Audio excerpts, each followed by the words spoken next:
الدین الخالص۔ حاضرین مجلس، دینی اور اسلامی بھائیوں، گزشتہ درس میں خوف سے متعلق کچھ باتیں ہوئی تھیں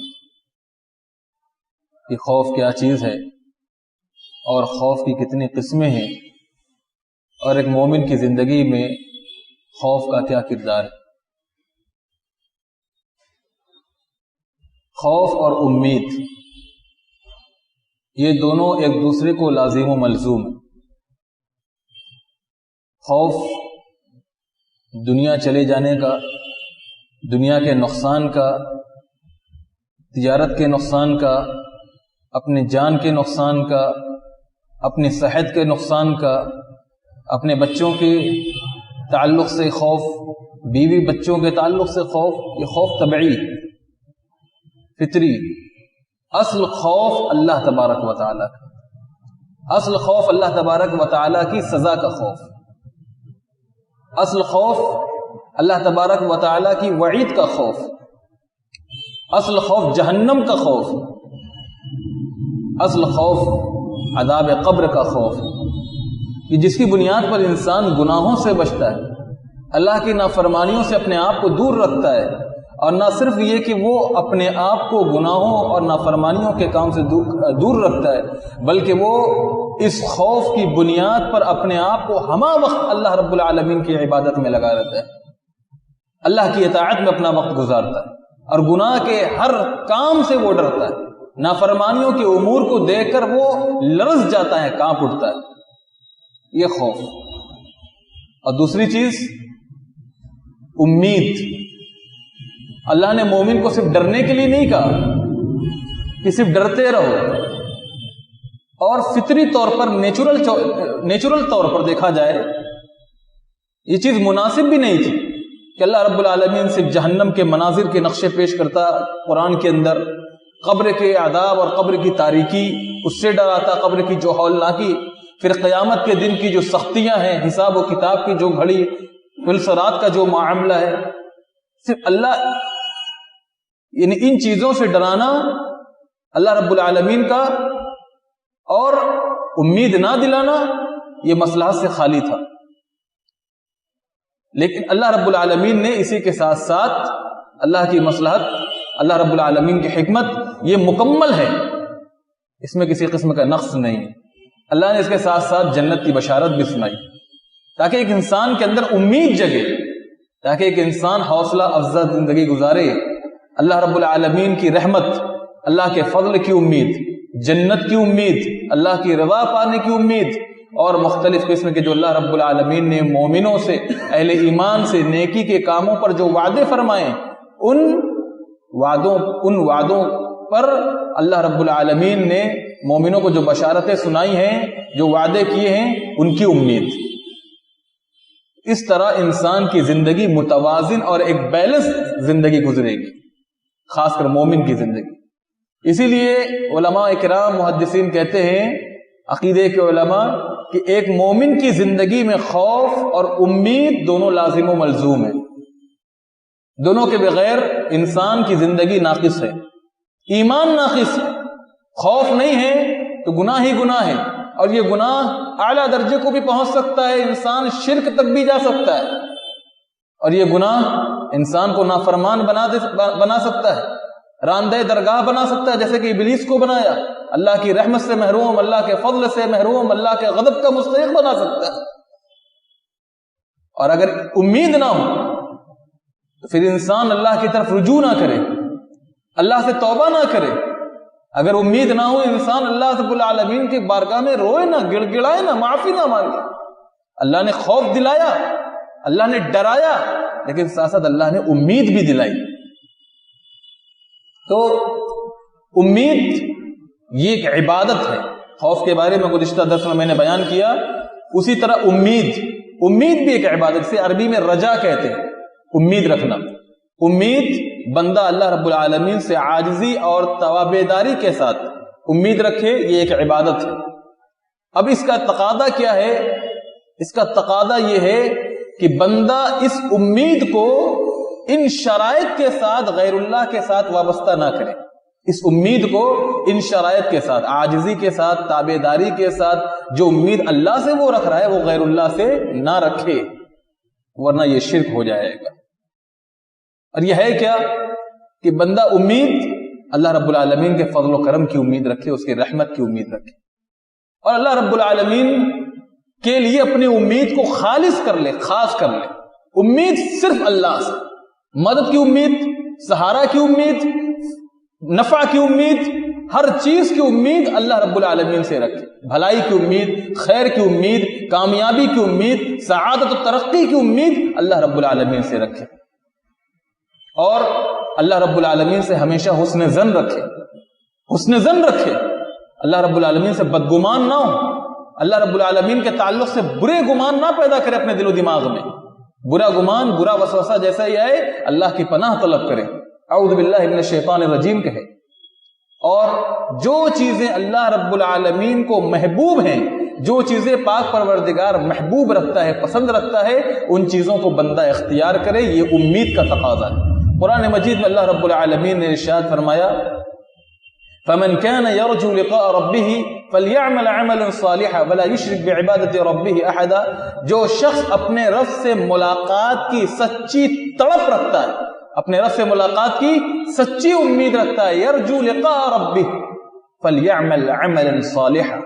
صرف امید رکھنا کافی نہیں ہے کہ رب کے ہاں ملاقات ہوگی، رب سے رب کا دیدار ہوگا، بزرگوں کی شفاعت ملے گی، انبیاء کی شفاعت نصیب ہوگی، جنت ملے گی، یہ ہوگا وہ ہوگا، یہ امید اور آرزوؤں پر زندگی گزارنا یہ اہل ایمان کا کام نہیں ہے، یہ گمراہ لوگوں کا، یہ نافرمانوں کا، یہ اللہ کے مغلوب جو بندے ہیں ان کا کام ہے کہ وہ آرزوؤں پر جیتے ہیں، تمناؤں پر جیتے ہیں۔ یہود و نصارہ، کفار و مشرکین کا طریقہ اور وتیرہ تھا۔ اہل ایمان فمن كان يرجو لقاء ربه، اپنے رب سے سچی ملاقات کی طلب رکھتے ہیں دل میں، اور ساتھ ساتھ اس امید کے تقاضے کو بھی پورا کرتے ہیں۔ فَلْيَعْمَلْ عَمَلًا صَالِحًا، تمناؤں پر نہیں جیتے، آرزوؤں پر نہیں جیتے، نیکیاں کرتے ہیں۔ فَلْيَعْمَلْ عَمَلًا صَالِحًا، رب کی اطاعت میں اپنا وقت گزارتے ہیں، رب کی فرمودات کے مطابق اپنی زندگی گزارتے ہیں۔ فَلْيَعْمَلْ عَمَلًا صَالِحًا وَلَا يُشْرِكْ بِعِبَادَةِ رَبِّهِ أَحَدًا، اور اس عبادت میں، اس اطاعت میں وہ غیروں کو شریک نہیں کرتے، ان کی عبادت، ان کی اطاعت، ان کے اللہ سے محبت، اللہ کا خوف سب بالکل خالص ہوتا ہے اللہ تبارک و تعالیٰ کے لیے، ہر ان کا عمل اللہ کے لیے ہوتا ہے، اخلاص ہوتا ہے، للہیت ہوتی، اللہ کی رضا مقصود ہوتی ہے، اس کے علاوہ کسی اور کو خوش کرنا ان کی زندگی کا مقصد نہیں ہوتا۔ اگر یہی امید اگر انسان غیروں سے رکھے اور ان چیزوں پر رکھے، ان چیزوں کے سلسلے میں رکھے جن چیزوں کے تعلق سے غیر اللہ کو قدرت حاصل نہیں، ان چیزوں کے تعلق سے جن کے سلسلے میں غیر اللہ کو قدرت نہیں ہے، ان کو طاقت و قوت حاصل نہیں، ان چیزوں کے سلسلے میں وہ غیر اللہ سے امید رکھے تو یہ شرک ہے۔ مثال کے طور پر بندہ بزرگوں سے، اسی طرح قبروں میں جو مدفون ہیں ان لوگوں سے، اولیاء و صالحین جو دنیا سے گزر گئے ان سے، فرشتوں سے اور جنات سے یہ امید رکھے کہ وہ اسے نفع پہنچائے گا، وہ اسے نقصان پہنچا سکتا ہے، وہ اس کے بھلے اور برے کا مالک ہے، وہ اسے رزق دے سکتا ہے، وہ اس کی تجارت کو چمکا سکتا ہے، وہ اس کو بیماری سے صحت یاب کر سکتا ہے، یہ امید رکھے تو یہ شرک ہے، یہ شرک ہے، کیونکہ یہ ان کاموں پر طاقت، ان کاموں پر قدرت اللہ کے علاوہ کوئی نہیں رکھتا، اللہ کے علاوہ کسی کو ان کاموں پر قدرت نہیں ہے۔ اس لیے اللہ رب العالمین قرآن مجید میں ارشاد فرماتا ہے کہ اہل ایمان اپنی امید کو اللہ کے ساتھ خاص کرتے ہیں اور اللہ کے علاوہ کسی اور سے وہ امید نہیں رکھتے۔ ان الذين آمنوا والذين هاجروا وجاهدوا في سبيل الله اولئك يرجون رحمت اللہ، یقیناً جو لوگ ایمان لائے، ان الذين آمنوا، جو لوگ ایمان لائے اور جنہوں نے اللہ کی خاطر اپنا وطن چھوڑ دیا، اپنی بستی چھوڑ دی، اپنا گھر چھوڑ دیا، اپنے آبا و اجداد کو چھوڑ دیا, اپنے بال بچوں کو پیچھے چھوڑ دیا, ہجرت کر لی, وہاجروا وجاہدوا فی سبیل اللہ, اور اللہ کی راہ میں انہوں نے واقعی جہاد کیا, اپنے مال سے جہاد, اپنے نفس سے جہاد, اور اسی طرح اپنے قوت سے جہاد, اپنے علم سے جہاد, اور اسی طرح اپنے جو بھی اللہ رب العالمین نے طاقت دی تھی ان سے جہاد کیا. وجاہدوا فی اللہ فی سبیل اللہ اولئک یرجون رحمت اللہ, یہی لوگ اللہ رب العالمین کی رحمت کے امیدوار ہیں. ایمان والے اللہ رب العالمین سے امید رکھتے ہیں نیکیوں کی بنیاد پر,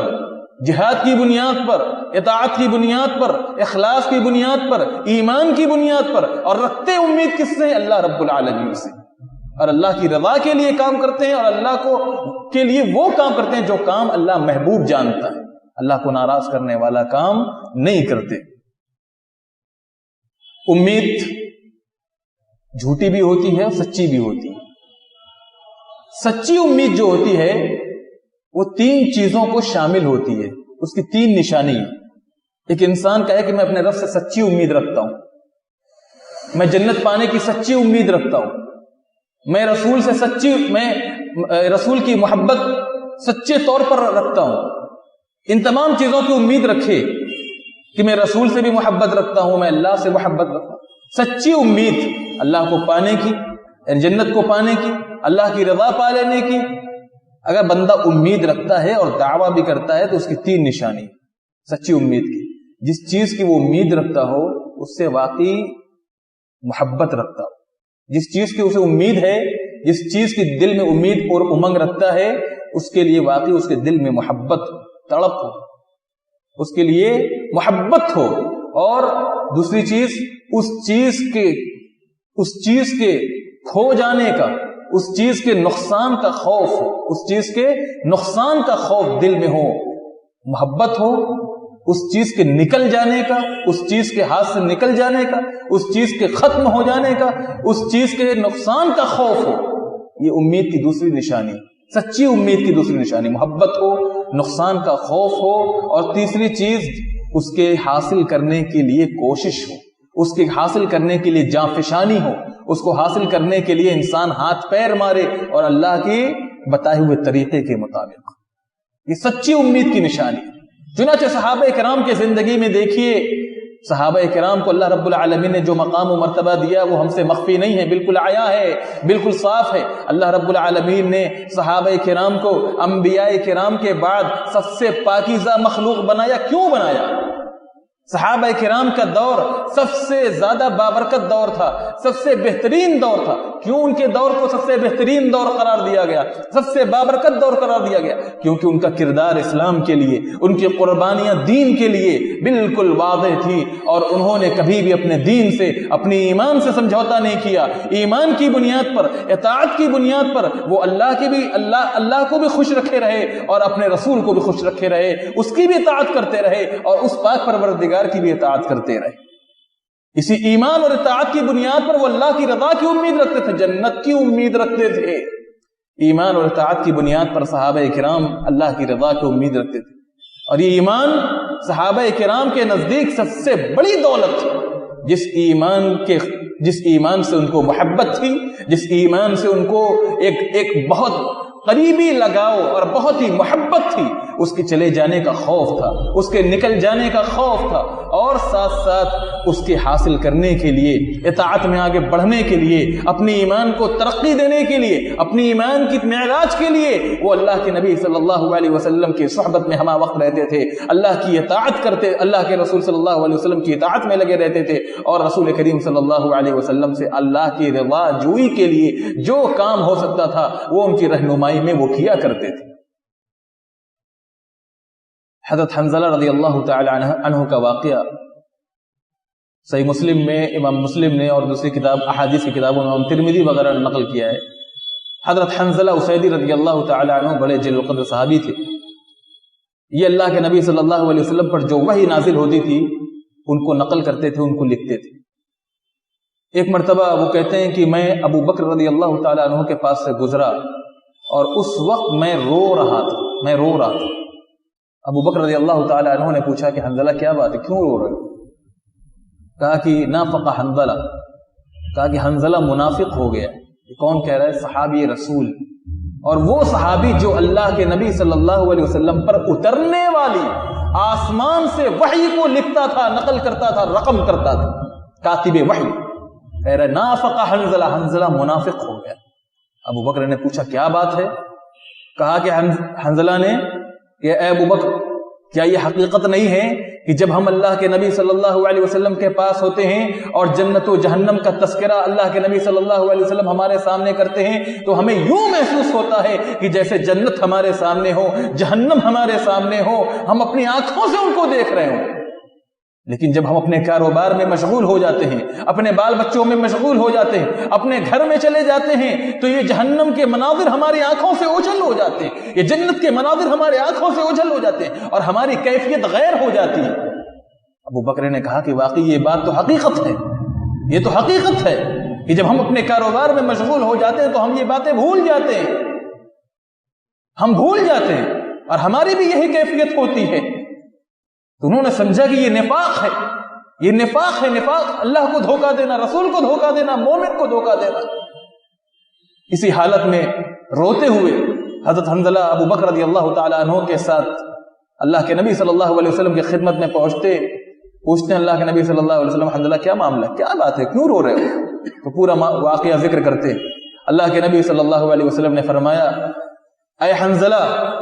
اگر تم اسی کیفیت میں ہمیشہ رہو، اسی حالت میں اپنے اوقات گزارو، خواہ تم تجارت کرتے ہوئے بازار میں ہو، خواہ تم اپنے گھروں میں اپنی بیوی بچوں کے درمیان ہو، اپنے کام میں لگے ہوئے ہو، اسی کیفیت میں ہمیشہ رہو، اسی حالت میں تمہارا وقت گزرے جس حالت میں تم میری صحبت میں ہوتے ہو، میری مجلس میں ہوتے ہو، جس حالت میں تم میرے ساتھ ہوتے ہو، اسی حالت میں ہمیشہ تم رہو، اسی کیفیت میں تم ہمیشہ رہو، تو یاد رکھو اللہ رب العالمین کے فرشتے تم سے تمہاری مجلسوں میں، تم سے تمہاری بیٹھکوں میں، تم سے تمہارے راستوں میں اور تمہارے گھروں میں تم سے سلام کریں گے، تم سے مصافحہ کریں گے۔ اور حنظلہ یاد رکھو، وقت کی بات ہے، وقت کی بات ہے، ہمیشہ وقت ایک جیسا نہیں ہوتا، ہمیشہ حالات ایک جیسے نہیں ہوتے۔ یہ اللہ کے نبی صلی اللہ علیہ وسلم نے حنظلہ رضی اللہ تعالیٰ عنہ کو نصیحت فرمائی۔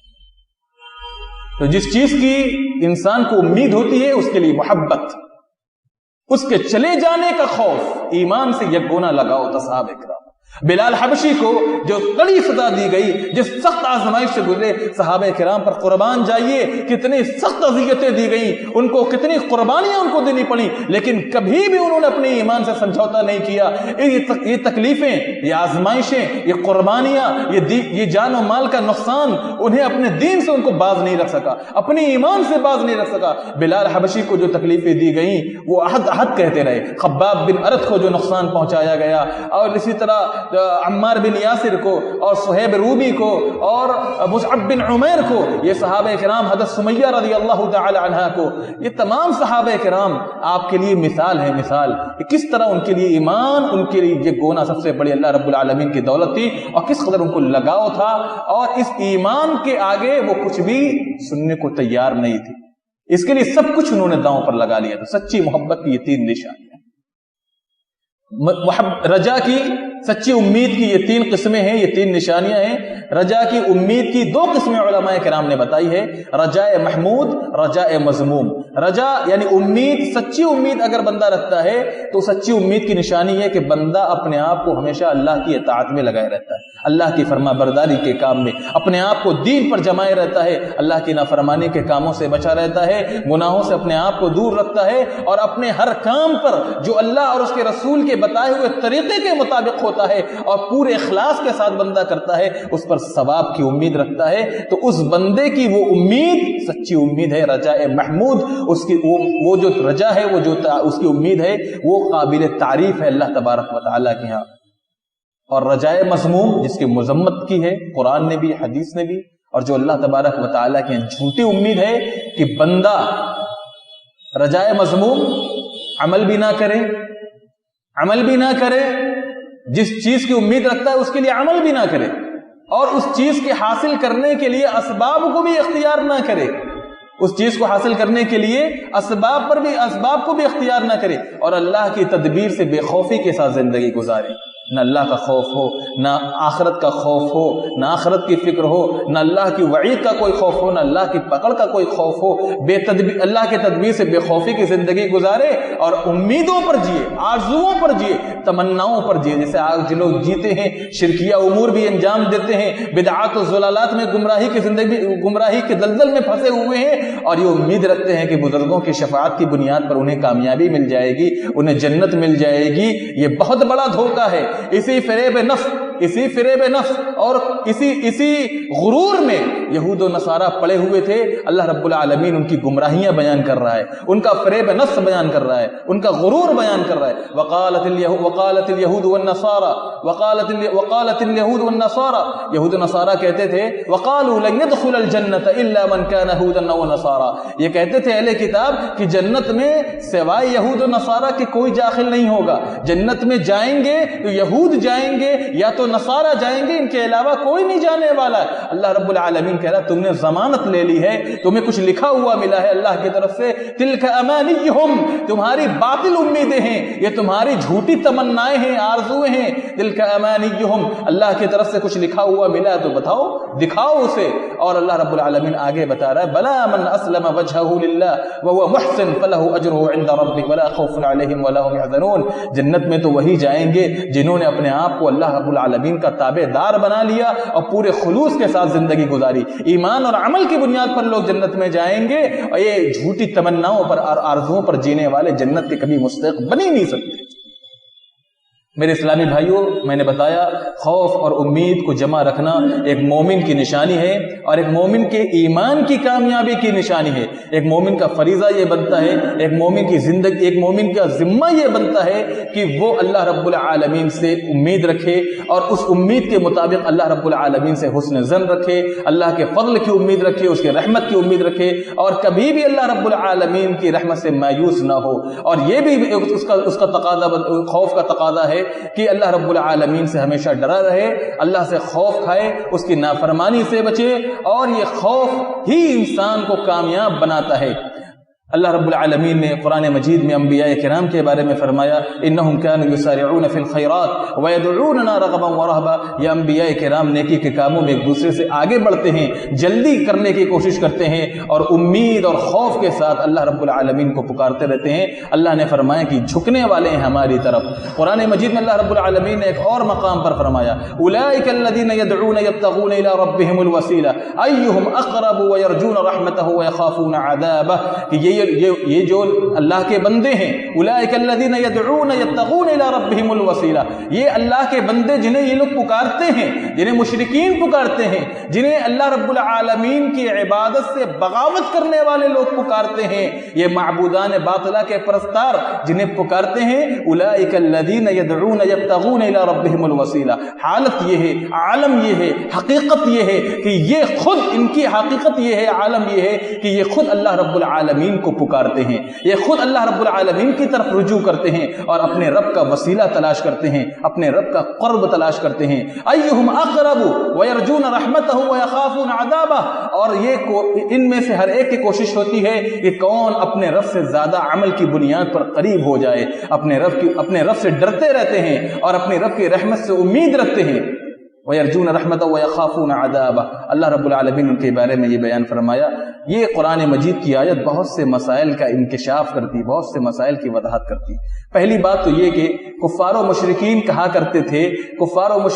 کرتے تھے کہ ہم ان کی پوجا نہیں کرتے، ہم ان کی پرستش نہیں کرتے، ہم ان کو وسیلہ مان کر ان کو پکارتے ہیں، ہم تو دراصل اللہ کی عبادت کرتے ہیں. مَا نَعْبُدُهُمْ إِلَّا لِيُقَرِّبُونَا إِلَى اللَّهِ زُلْفَىٰ. ان کا تقرب حاصل کرتے ہیں،